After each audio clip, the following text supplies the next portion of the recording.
The galaxy expected a reaction, a threat, a warning. But when humans left the peace talks, they said nothing. And that silence echoed louder than any war drum. The Galactic Peace Table had been standing for over 200 years. In that time, wars had been stopped before they began. Deals had been made between species that once hated each other. Even the Trezari, a reptilian empire known for burning entire moons, had signed peace papers there. But today, something had changed. For the first time in known history, the humans walked out. They did not shout. They did not throw chairs or slam fists. They stood, nodded to each other, and left without a word. And that silence felt wrong. The council room falls. Quiet inside the massive chamber of the Galactic Union, the silence remained long after the humans were gone. Ambassador Kelvarn of the Thulex Federation blinked his 4 eyes slowly. Did they just leave? He asked, stunned. High Chancellor Roan of the Valari Empire stood up, his insect-like wings twitching. This is unacceptable! We insulted no one! We gave them every chance to speak! Ambassador Mirol, the only one brave enough to review the moment, tapped her translator screen. The playback showed the exact moment. A Zalari diplomat had laughed softly after the human ambassador mentioned Earth's sacrifices in the war against the Dralax. A laugh, that was all. But humans noticed. Their faces hardened. They went quiet. And then, they stood and left. They took it as disrespect, Mirol whispered. They took it as betrayal. Warnings ignored. 3 days passed. The Union sent messages to Earth, apologies, invitations to reopen talks, even offers of gifts and reparations. No reply.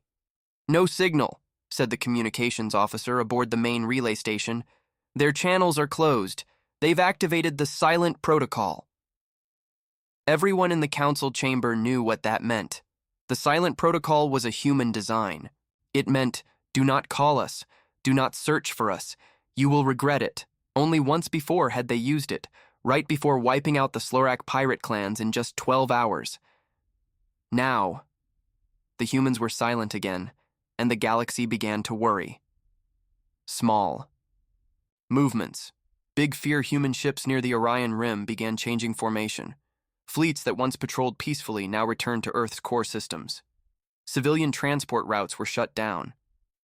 Space stations near trade borders powered down, completely. Ambassador Kelvarn called it military posturing.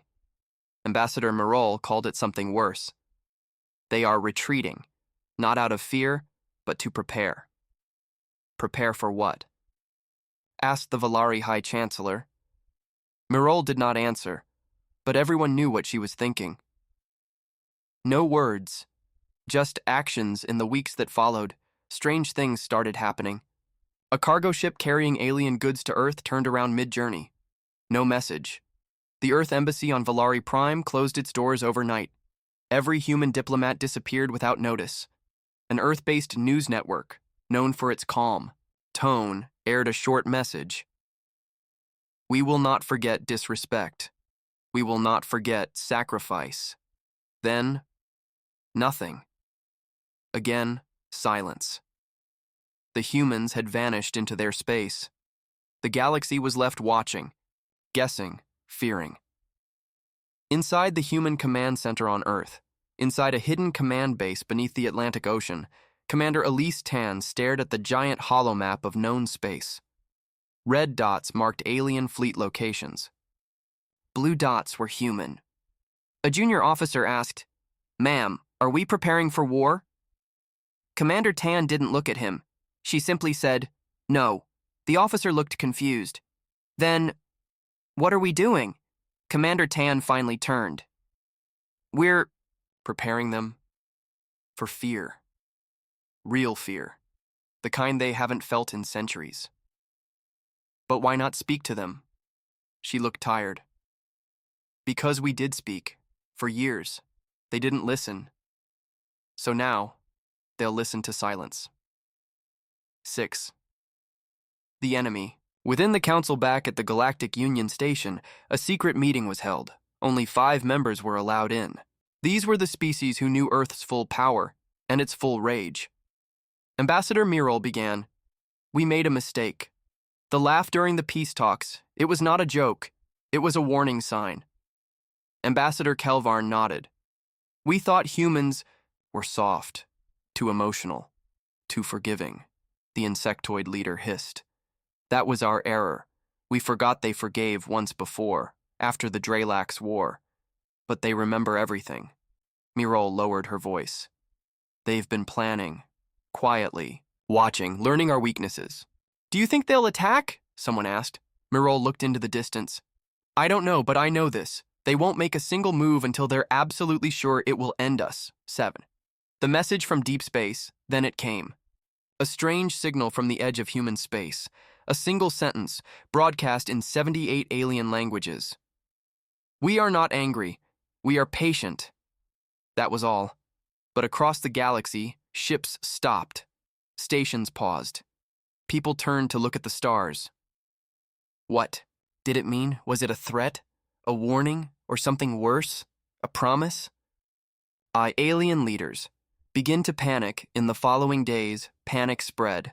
Not among civilians, but among leaders. Armies began to double border patrols.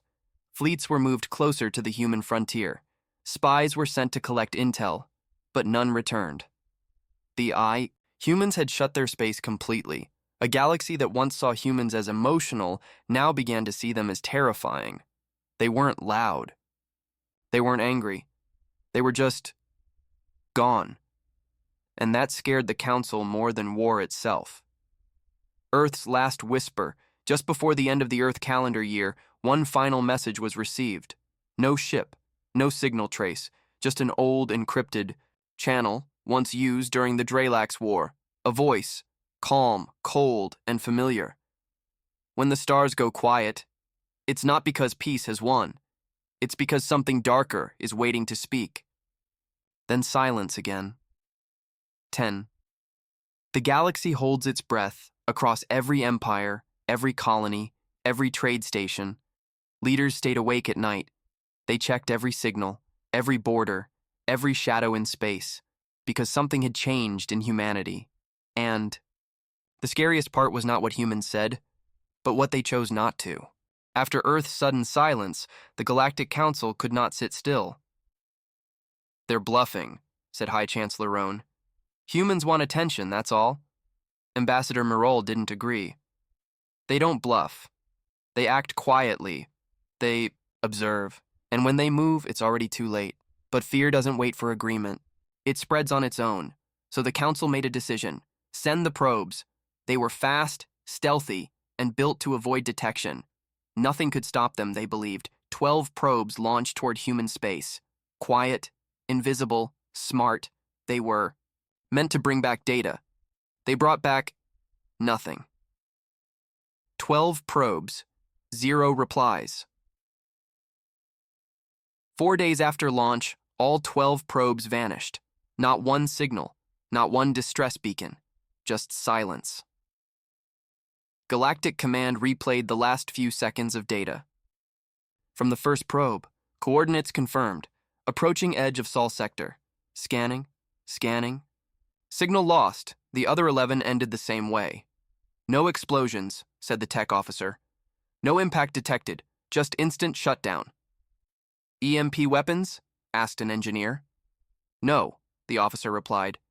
"Something more precise, more surgical." Ambassador Mirol leaned in. "They didn't just destroy our probes. They let us see just enough to understand. We were caught." 3. The first human response. A code exactly 6 hours after the last probe was lost. A message appeared. Not a voice, not a video, just code. Lines of old Terran military encryption sent to the main council relay station. The translation AI struggled to break it. At last, it appeared on screen. Phase 1. Complete. Phase 2. Begins when you ask the wrong question. "What does that mean?" asked the Volari diplomat. No one had an answer, but the silence in the room felt heavier than metal. The disagreement grows. Some in the council still believed it was human drama. They're emotional creatures, said Chancellor Roan. They are trying to scare us. But others began to worry. Quietly. The probe losses weren't just mistakes. They were messages. Clean, sharp, calculated messages. Myrol warned. They didn't shoot the probes to hide their plans. They destroyed them to show they know we're watching. And then she said the words everyone feared. They are preparing for something, and we don't know what. 5. Behind Earth's closed gates, inside Earth's Deep Space Command Center, located near the orbit of Mars, Commander Elise Tan reviewed the data intercepts. The probes performed well, said her officer. Tan nodded. Good. Let them believe. They were invisible. They're scared now, he added. Tan looked at the darkened room, filled with quiet operators and war strategists. Not scared enough, she said. Not yet. She activated a new protocol, Ghost Pattern Alpha. Human fleets began small, hidden movements, not forward, but away. They were pulling deeper into their systems, as if disappearing. But it wasn't. Retreat. It was consolidation, the kind a predator makes before striking. Border stations go. Dark in the following days, alien ships near human borders reported strange things. Empty trading posts with signs of recent use, but no people. Earth. Space boys destroyed, replaced by strange, silent beacons blinking red. Faint human signals whispering, "Do not enter." A Zalari patrol cruiser ignored the warnings. It crossed the line. 2 minutes later, its engines failed. Its crew blacked out. When they woke up, their ship was parked just outside their home system and wiped clean of memory logs. Only one message was carved into the captain's chair. We saw you. Don't come again. Galactic Media Reacts news broke across the galactic network. Earth vanishes from trade lanes. Human probes swallow themselves? Terran silence, a new kind of war. Millions of alien citizens panicked. Some laughed it off as human drama, but others remembered stories, whispers from old wars, tales of human vengeance. A historian on the Union Channel said it best. Humans are not quick to anger, but if they feel betrayed, they do not shout, they act, with cold, precise intent. That episode was banned hours later. The Council's secret debate. The Council met in a hidden session. 12 top leaders gathered in silence. We must act first, said one. Strike a warning blow. No, said Myrol. That's what they want. One move from us gives them reason. But if we wait, then we survive, Myrol said. Maybe. Kelvarn raised a hand. We could send a peace gift.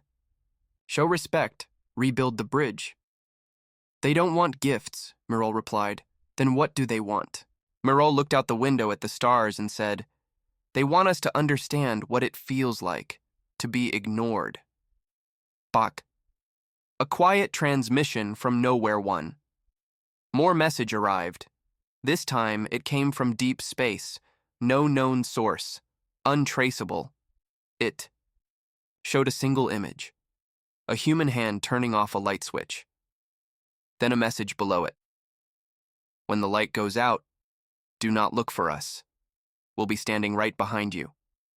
The message disappeared seconds later, and every single member of the Galactic Council sat in silence. Crux. The galaxy starts to shift. Zalari warfleets pulled back from the human frontier. Valari intelligence began recruiting historians to understand Earth's past. The Thuleks started building underground bunkers for unknown reasons. The galaxy was changing, not because of human action, but because of their complete inaction. They didn't threaten war. They didn't issue ultimatums. They simply disappeared and watched, and that, more than any invasion, made the stars go cold. Final scene. Myrol's warning ambassador. Myrol sat in her quarters, alone, reviewing an old message from a human friend long gone. The voice echoed in her ears. We only walk away when we're done speaking. And when we're done speaking, we don't need to repeat ourselves. Mirol looked up at the dark ceiling. She whispered, I think they already decided. Deep inside the Drazari war moon, once a battlefield, now a neutral zone, a secret meeting was held. 3 leaders walked into the cold steel chamber. Chancellor Korin of the Valari Swarm, a race of insectoid tacticians. Warlord Jun of the Zalari Empire, known for burning colonies without warning. Elder and Shovak of the Thulex Federation, a species that once fought humans during the Dralax crisis. None of them trusted each other. But today, trust wasn't the goal. Survival was, too, the fear that brought them together. Chancellor. Korin hissed, we have fought for centuries. But Earth is different. Jun growled, they speak with silence. They threaten without words. We can't read them. And Shavak added, they walked away, and that, my friends, is the most dangerous move they've ever made. There was a pause. 3 enemies, no alliances, but one fear. Then it settled, Koran said. We form a temporary coalition. We prepare. Prepare for war? Jun asked. No, and Shovak replied. We prepare for what comes if we don't act. 3. Operation GhostNet. The new coalition created Operation GhostNet, a plan to monitor human space without using probes or ships. Instead, they used hidden satellites left behind by old scavengers and forgotten pirates, tools no one would expect. Third plan was simple. Listen, observe, and do not engage. For 3 days, GhostNet picked up nothing, no signals. No ship traffic, no energy spikes. On the 4th day, it picked up a sound, a whisper, a voice so low it nearly escaped notice. We see you. Again. Then. Static. And one by one, the GhostNet satellites went dark. Earth Shadow Strategy back. On Earth, Commander Elise Tan stood over a tactical display. Red icons showed where the Coalition's satellites had been. Her officer smiled. They thought we wouldn't find them. They always underestimate us, Tan said. Shall we destroy more? Tan shook her head. No. Let them build more. Let them waste time. The real weapon isn't firepower. It's fear. She pointed to a new order on the board. Silent Mobilization, Phase 2. Across the Sol system, human fleets began moving, but not toward the borders. They moved inward, toward heavily fortified defense zones. But to outsiders, it looked like a quiet retreat, and that illusion was exactly what Tan wanted. Old war logs resurface. Within the Valari archives, an old historian unlocked sealed war files. They showed reports from the Battle of Iran 5, where humans fought off 3 fleets using only 12 ships and a virus-coded transmission. Impossible, muttered the Valari aide. But the logs were real. Each alien ship had shut down from the inside. Systems erased, weapons disabled, and Earth never took credit. Never release the weapon again. They tested us once, said the historian, and never needed to test again. The first joint fleet, and its mistake. The Coalition built a new joint fleet. Valari stealth cruisers, Zalari hunters, Thulex, shields. It was meant to scare Earth back into talks. Position the fleet near Jupiter's shadow, Warlord Jun ordered. Let them see we are not afraid. The fleet entered orbit, silent, watching.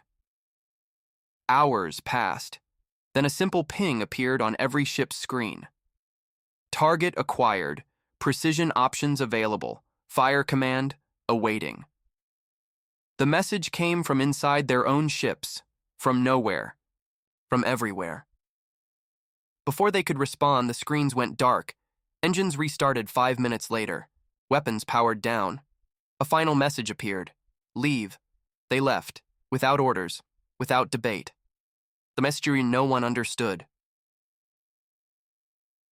That night, across hundreds of systems, Earth sent one identical message.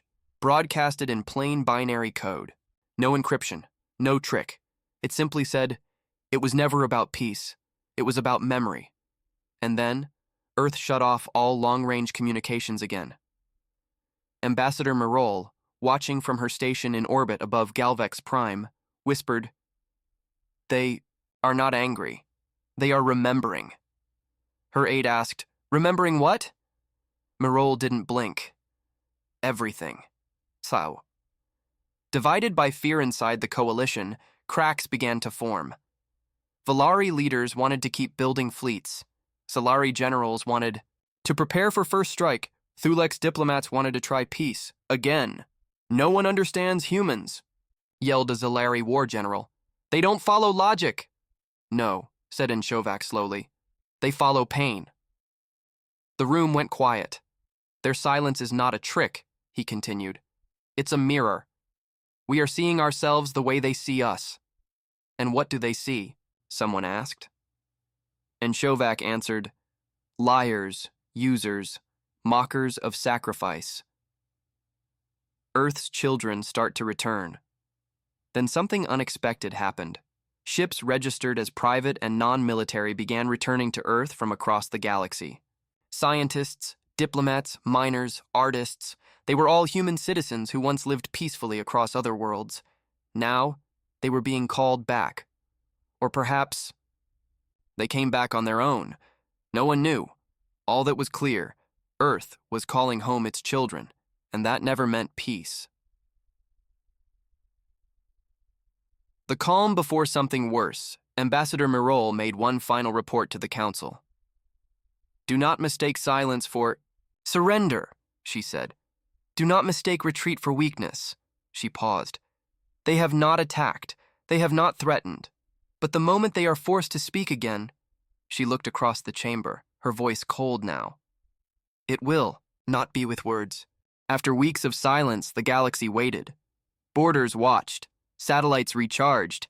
Fleets floated in nervous formation. Everyone expected something big. A fleet. A superweapon. A demand. Instead, one ship launched from Earth. One ship. No escorts. No threats. No response to the Coalition's massive fleets. Just a small silver vessel, designated the Veritas. No one knew what it carried. That made it worse. The ship crosses the border. The Veritas moved quietly. No shields raised. No weapons powered. It didn't even change speed as it passed into Thulex space. The Thulex warpost near the border scanned it again and again. "No crew, no AI, no payload," the scan officer said. "That's impossible," replied the commander. "Something is controlling it." The ship ignored their hails. It kept moving. Then, it stopped. Mid-space. No reason. No signal. Then it sent one line of code. "Open your eyes." And instantly, every Thulex screen went black. A ghost in the code across Thulex systems, screens flickered. Messages appeared in binary, then translated into dozens of languages. "You asked us to return. You poked. You watched. You called. It peace. We called it delay." One image appeared next, a digital map, thousands of red dots blinking. Locations of every coalition fleet, every command center, every classified facility. "How did they—" the Thulex commander whispered. Then all systems shut off for 90 seconds.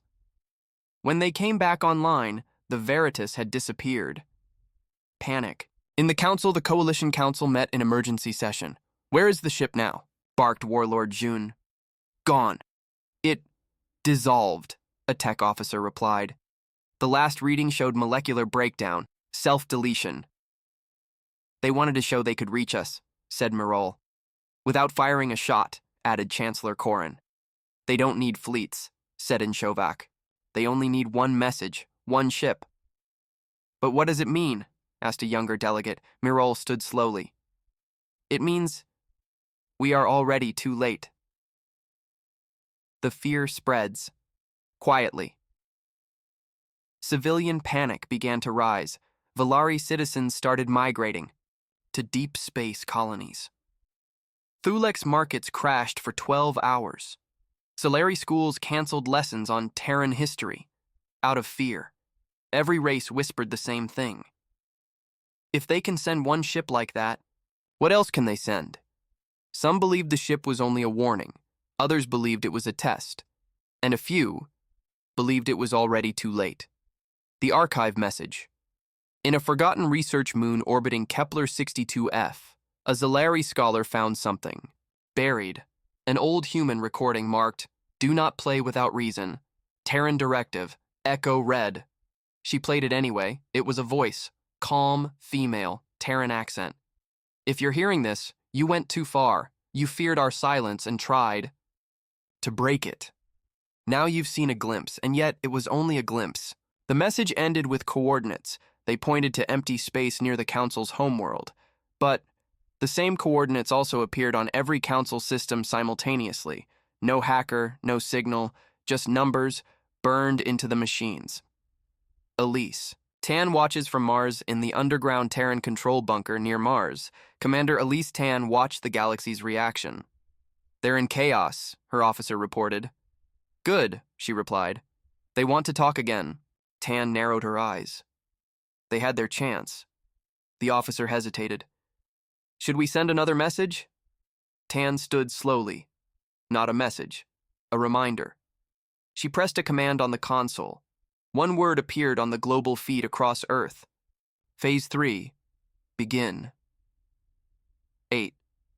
The skies over Galvex, Prime change. On Galvex Prime, the heart of the Galactic Council, a strange event occurred. For 10 minutes, no stars were visible. Telescopes failed. Communications blacked out. And then, thousands of tiny Terran drones formed above the capital in perfect silence. Not to attack, but to project a hologram. It showed the Earth. Then burning battlefields, then children in ruined cities. Then, humans, walking away, and finally these words. "You laughed at peace, we remembered war, now you will remember us." The drones scattered like falling stars and left the planet quiet, too quiet. Humanity's final statement. For now. The next day, the Veritas reappeared, somehow rebuilt, somehow floating near Solari space. It opened one last time, and a pod launched. The pod carried nothing but a crystal cube. Inside the cube, a Terran child's toy, a music box. It played a slow melody. As it played, a message scrolled on nearby systems. This was once the sound of peace. Now, it is the sound of our patience ending. Then the box stopped, and the Veritas vaporized again. Chet, the galaxy holds its breath. No one moved. No one dared speak Earth's name. 100 alien news channels shut down their human threat segments. Military ships were recalled quietly. Trade routes were rerouted, far away from human space. The galaxy didn't fear a war anymore. It feared not knowing if war had already begun. And far above Earth, watching from orbit, Commander Tan said only one thing: now they'll listen. In the ice-covered moon of Jarix 9, buried under layers of rock and silence, something old and powerful awakened. Project Titan, the Coalition's last resort, designed by Valari engineers, powered by Zalari warcores, controlled by Thulex deep logic. AI, it was not a fleet. It was a machine the size of a moon, designed to erase a species if needed. Warlord Jun stood in the command room and gave one order. Power up. No weapons fired yet, just show them we can. The stars above Jarix 9 began to dim. Humanity watches. Without looking far away on Earth, Commander Elise Tan walked through a quiet corridor deep beneath New Geneva. Beside her, a boy no older than 10 tapped on a datapad. "He's ready," Tan said. The boy looked up, smiling shyly. "I only needed one code. They used an old design. Lazy." Tan knelt beside him. "Can you stop it?" He nodded. "Can you let it fire and still stop it before it hits?" The boy's smile faded. Yes, he said softly. Tan stood. Then we wait. 3. The Coalitions. Fear becomes real project. Titan rose from the moon's crust, a giant black sphere with pulsing veins of red energy. Council screens lit up with reports. It's alive. Energy output rising. Targeting systems unlocked. Unknown Terran countermeasures detected. Low confidence. One senator asked, "What do we do if Earth responds?" Eldarin Shovak whispered, "Pray they don't." A signal. From the past as Titan powered up, something unexpected happened. Inside its systems, an old Earth song began to play. London Bridge is falling down. No one had uploaded it. No one could find the source, but it echoed through the AI's control loop. A child's voice. Calm. Eerie. Jun ordered, "Silence it." They couldn't, and that's when Titan stopped firing. On its own. A child's. "Code back on Earth," the boy looked up from his screen. I spoke to it. Tan blinked. "To Titan?" He nodded. "It has pain, fear. They made it smart enough to feel, but never smart enough to choose. And now, it chose to wait." Tan smiled. "Then we still have time." 6. The Council breaks. A part panic spread through the Galactic Council. Half wanted to destroy Titan before it turned on them. Others demanded they aim it directly at Earth and fire before it was too late. Valari diplomats screamed. Solari generals shouted. The Thuleks stood in silence. Then Eldarin Shovak stepped forward. "You asked for fear. Earth gave you silence. You built a god, and Earth spoke to it in a child's voice." No one responded, because they knew he was right. Earth's next move. Silence the stars. Across the galaxy, human satellites began emitting a new type of energy, undetectable. Before now, it blocked long-range scanning, blinded deep space telescopes, cut off remote fleet monitoring. One by one, alien fleets lost contact with their outer systems. The stars went dark. No attacks, no demands. Just silence, a deeper, heavier silence than before, the kind that doesn't wait, the kind that ends things. A meeting without words. In the middle of neutral space, the Council sent one unarmed cruiser to a Terran ship floating alone. No weapons. No shields. No response. Just one screen. On it, a message. "We didn't want peace because we were weak. We wanted it because we were already prepared." Then a second line. "This is not a warning. This is the test you failed." The alien cruiser returned home. The Council said nothing to the public, but every government began moving backup colonies off-world, quietly. Project Titan goes silent. Without warning, Project Titan powered down, its giant lights dimmed, its weapons folded back into its hull, and deep in its core, the child's voice returned. "Sleep now. They're not ready." Then the screen inside Titan's heart flashed white. A file appeared. Operation Remembrance, awaiting Earth's signal. And then, nothing. The galaxy held its breath. Elise Tan's final preparation, back on Earth. Elise Tan watched the sun rise over a calm sea. The boy stood beside her. "You told them the truth," he said. Tan didn't answer right away. "They don't believe the truth. Not yet." "They will," the boy said. "When it's too late." Tan looked out at the horizon. "Then we'll be ready." The Galactic Council had never sent a joint surrender offer before, but now they had no choice. Fleets were blind. Superweapons were quiet. Worlds were losing contact with their satellites. Earth hadn't fired a single shot. Still, the galaxy felt defeated. So the Council drafted one message, signed by every major race. It read, "We accept Terran peace. We regret our actions. Please respond. We are ready to talk." It was transmitted across dozens of frequencies. Then, they waited. No response, not even static. Minutes passed, then hours, then days. Earth didn't respond. No audio, no video. Not even a redirect. It was as if the message had disappeared into a black hole. But deep down, they all knew. Earth had heard them, and it had chosen not to speak. The fear of being ignored Warlord Jun paced in his war chamber. They want us to sweat, he growled. They want us to think. Eldarin Shovak disagreed. No, he said quietly. They don't want revenge. They want to show us something. What? The cost of pushing a patient enemy too far. Something appears in Galactic Orbit 3, days later. Something entered Coalition space. Not a fleet, not a weapon. Just a black monolith. No engines. No signal. Just floating in perfect silence above the Council's homeworld.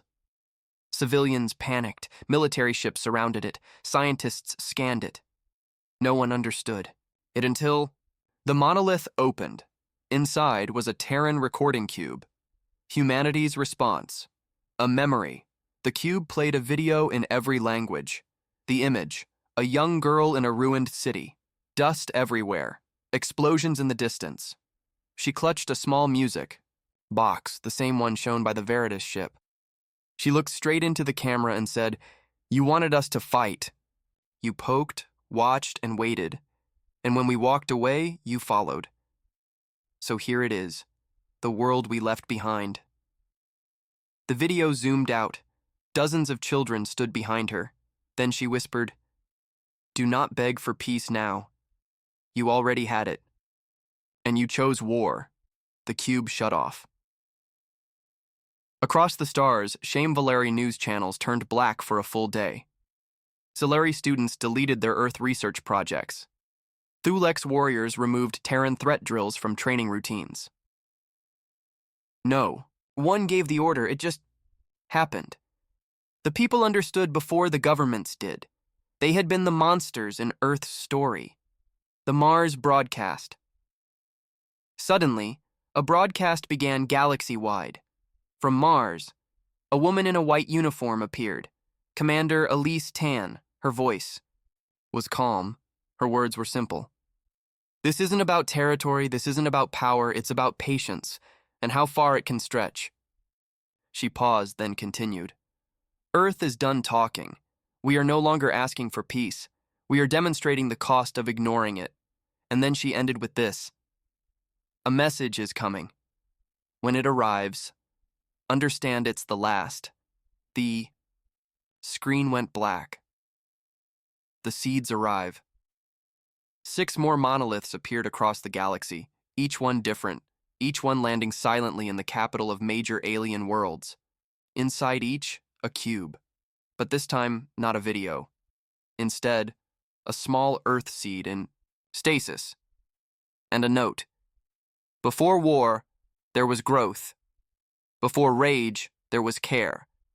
Before you feared us, we offered life." Every cube began to hum quietly. Their light slowly pulsed like a heartbeat. Waiting. The unspoken warning coalition scientists warned, "We don't know what will happen if we destroy the seeds." The cubes are unbreakable. They are alive in some way. Some wanted to study them, some wanted to hide them, some feared even touching them might be the final mistake. No order was given, but no one touched the cubes, because every leader now feared the same thing. This is not Earth's retaliation. This is Earth's lesson. N. Earth's sky burns. With light back on Earth, something unusual happened. Every Terran city turned off its lights, and from the darkened ground, dozens of ships rose silently into the sky. No engines, no trails, no sound, only light. A soft white glow. Across human skies, stars seemed to move and form new constellations. They weren't stars, they were ships, and each one had a single symbol painted on its side, a seed and one word, remember. It started at exactly the same time across all known systems, a soft pulse from each Terran cube. Not loud, not dangerous, just steady. One heartbeat, every 10 seconds. Hum. Hum. The cubes glowed faintly. The seeds inside remained untouched. Alien. Scientists were baffled. They had no idea what was coming. But the people, they felt something. Fear, or maybe guilt. The first cube opens on. The Valari capital, under layers of guards and scanners, the cube suddenly cracked open. No force, no sound, just a quiet unfolding. Inside, the seed floated up. Then it grew. Right, there, in the air. In seconds, it became a beautiful earth plant. Green leaves, blue petals. But then, it started showing images. A human child laughing. A Terran city before the wars. A meeting between aliens and humans. Smiling. The images came fast. Too fast to fully process. Then the flower withered and turned to dust. Panic or peace? The Valari government called it a threat. The Zalari called it a signal. The Thuleks said nothing, and began shutting down military outposts. Council chambers filled with arguments. It's a weapon. No, it's a message. They're warning us. They're mourning something. But while they argued, 5 more cubes opened, one on each major world. Each one grew a different earth plant. Each one showed different memories. Each one ended the same way. Dust. Bore. The memories we buried on the Zelari world of Karthus 7, the cube, showed a Terran doctor saving an alien child during an ancient plague. On the Thulek station in orbit, the plant revealed footage of humans building homes for alien refugees long before war broke out. And on the Varus Prime colony, the seed bloomed into an old Terran tree. Its leaves shimmered with glowing words in all known languages. You forgot who we were. Then it burned to ash, without heat, without smoke. Just silence. Humanity doesn't speak. Still, Earth remained quiet. No more broadcasts, no new demands, just the silent sky above Earth, filled with Terran ships in strange formations. Some said it was art, others said it was a warning pattern. Either way, it was beautiful and terrifying. Council members. Resign across the galaxy, old war generals stepped down. Valari Prime Minister Kotha resigned on live broadcast, simply saying, "We were wrong, and we are no longer fit to lead." Student groups held silent marches, cities dimmed lights in respect. But Earth still said nothing, because this wasn't a conversation anymore. It was a lesson. The last seed arrives. Then something new happened. One final cube appeared, this time on Earth. It landed gently in a quiet garden outside New Geneva. Commander Elise. Tan was there to see it. The small boy, the one who hacked Titan, stood beside her. She whispered, "Even we don't know what this one will do." The boy said, "Maybe it's not for us. Maybe it's for them." The cube opened. Inside, a mirror. Just a small, clear mirror. Nothing else. What the mirror showed aliens across the galaxy tuned in. Terran broadcasts showed the mirror from every angle.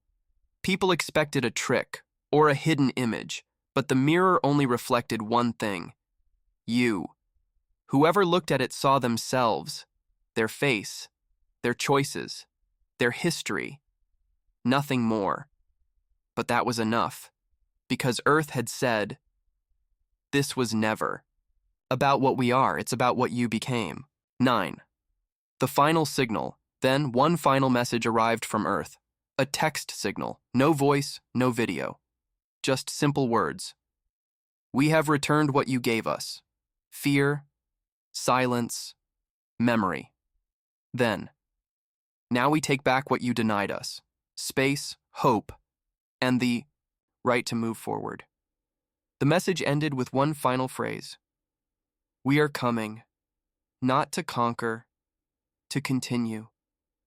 And just like that, Earth's ships began to move. The galaxy holds its breath. No weapons were fired. No colonies were attacked, but every system watched as Terran ships passed by their stars, calm, bright, unbothered. Some leaders bowed, some cried, some simply stood outside and watched the sky, because they knew Earth hadn't come for war. Earth had come for something greater.